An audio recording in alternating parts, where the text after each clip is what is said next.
Entre 1644 y 1912 estuvo en el poder la dinastía Qin, la última dinastía imperial del territorio chino, que además era extranjera, ya que sus gobernantes procedían de Manchuria.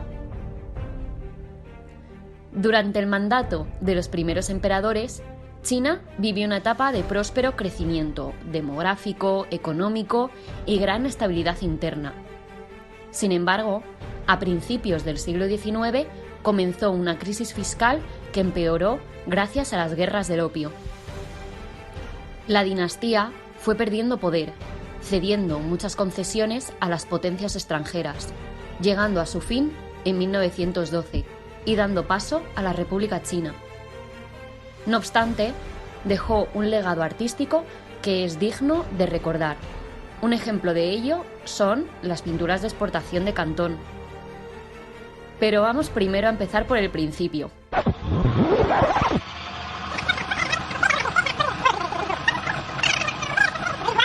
¿Qué son las pinturas de exportación y por qué de Cantón?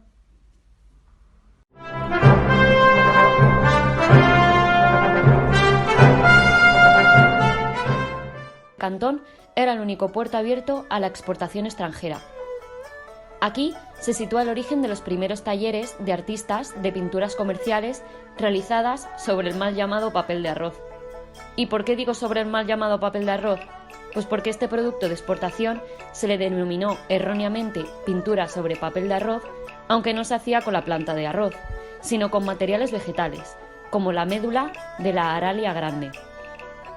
Este soporte se obtenía primero remojando la médula y acto seguido cortándola con una cuchilla hasta que quedara desenrollada, creando así láminas del mismo grosor. No obstante, el tipo de papel obtenido no era muy resistente y en conjunción con el peso de los pigmentos ha hecho que pocos ejemplares se conserven. Estas pinturas de pequeñas dimensiones fueron hechas con la técnica de la aguada, por lo que también las podemos encontrar con este nombre. Se encuadernaban en un formato parecido al de un álbum, lo que facilitaba su transporte. Además, eran bastante económicas y eso aumentó su popularidad. En ellas se representaron todo tipo de temas, desde flora, fauna, miembros de la corte, escenas costumbristas, procesos productivos, hasta los castigos y torturas que comentaremos, por lo que en un mismo tomo se representaban una miscelánea temática. Su producción se realizaba en serie. Uno de los métodos de ejecución era mediante el uso de un sello de madera, que estampaba las líneas básicas del dibujo. Después, eran coloreadas por los miembros del taller, quienes se dividían los objetos, por lo que un trabajador podía pintar durante toda su vida solo árboles. Los temas de castigos y tribunales fueron muy populares durante la segunda mitad del siglo XIX, por la confirmación europea de la barbaridad china conocida en la época como el Terror Amarillo. Pero para entender los castigos y las torturas de esta dinastía, debemos explicar sus códigos penales. Los gobernantes chinos poseían códigos muy bien estructurados. Los primeros marcos normativos datan del 536 a.C. Sin embargo, el primer código legal, propiamente dicho, fue creado durante la dinastía Tang, en el 653 después de Cristo. Fue revisado y modificado a través de las distintas dinastías, pero sus bases permanecieron a lo largo del tiempo. Algunos de los castigos y torturas podían contar con hasta 2000 años de antigüedad. Os lo explico. Las bases de estos códigos fueron 5 castigos esenciales ordenados según su severidad, que se utilizaban como sentencias a delitos. Estos 5 castigos cambiaron con el tiempo, pero aquella filosofía y estructura de estipular 5 formas de sentencia permaneció. Durante la dinastía Qin se adoptó el código penal anterior, que era el de la dinastía Ming, añadiendo sus respectivas modificaciones y configurando el Gran Código Qin. En él se estipulaban todos los castigos respectivos para cada tipo de ofensa que se pudiera ocurrir. Anterior a este gran código, los castigos eran mucho más severos.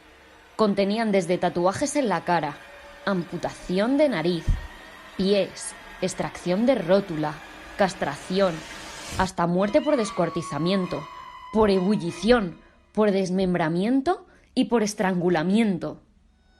No obstante, con el paso del tiempo y de dinastías, estas prácticas fueron suavizándose, y así, durante la dinastía Qin, los 5 castigos oficiales fueron golpes con palos gruesos y delgados de bambú, trabajos forzados, exilio y la muerte.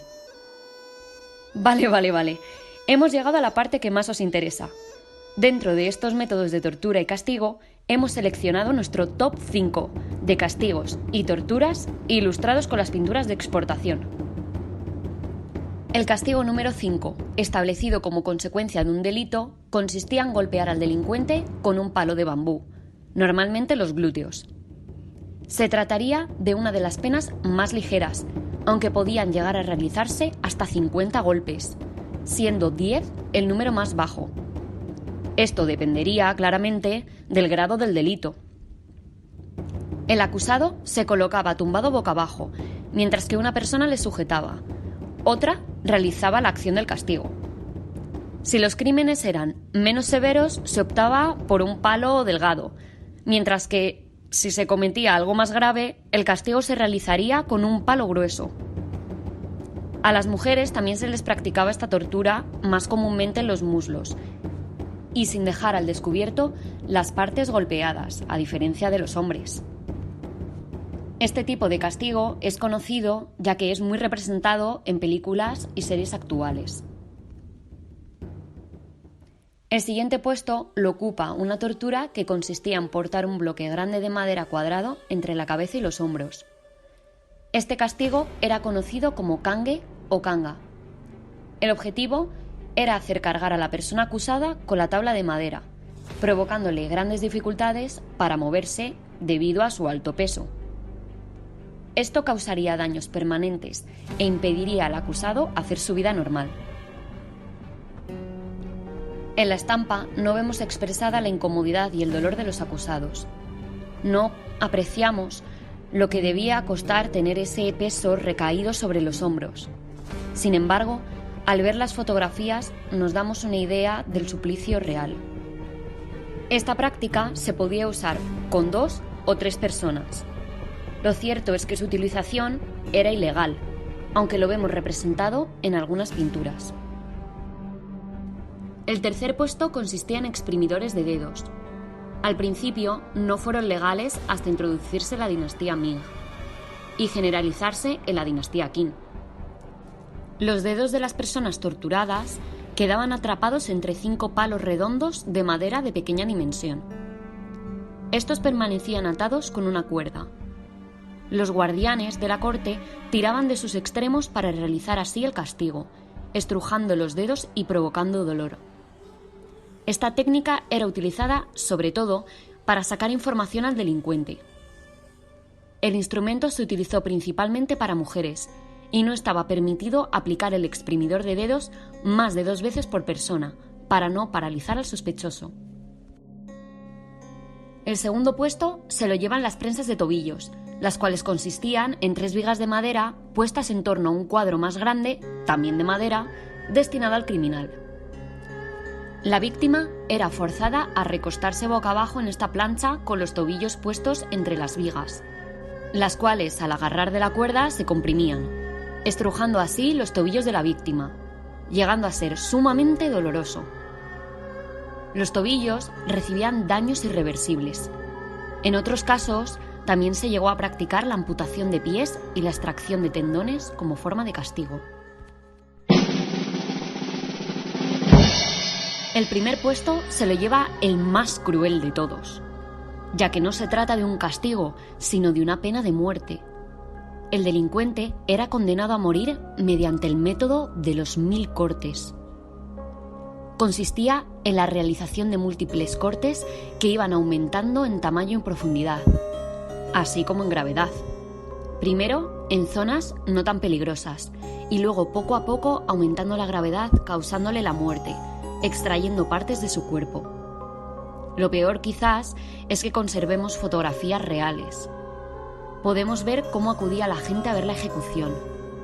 Este castigo se otorgaba a personas que cometían altos delitos o traición, como el asesinato de un padre.